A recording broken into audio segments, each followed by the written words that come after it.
My plywood furniture board has arrived from Morelands and I'm ready to cut the first piece, and it's going to go in there as the panel against that wall.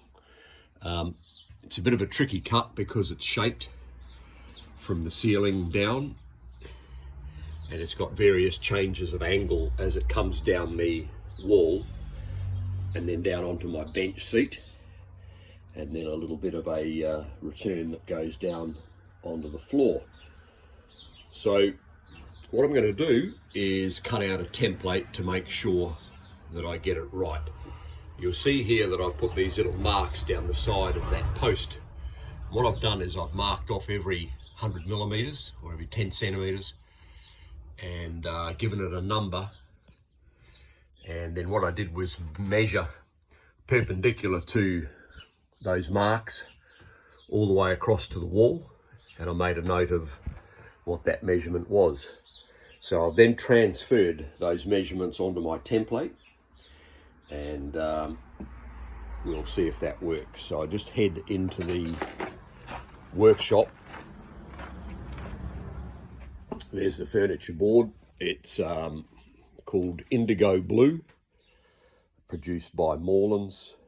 These sheets are 2500 millimeters by 1220, and I've bought 3 sheets, so that should be enough. The stuff is actually very expensive.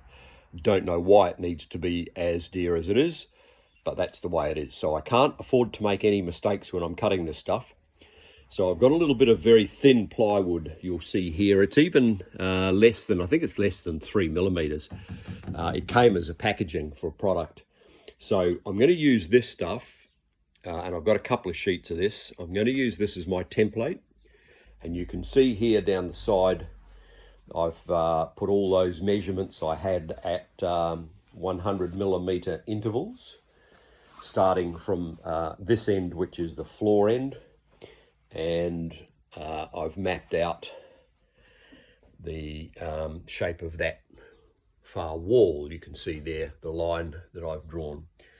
So it's about time to bust out the jigsaw, and I'll cut this out, go and offer it up to that side wall in the van, and make any trims, any adjustments if I need to trim it off, and if it works okay, then I'll lay it down on top of one of the Morelands boards and cut that with my new skill saw blade.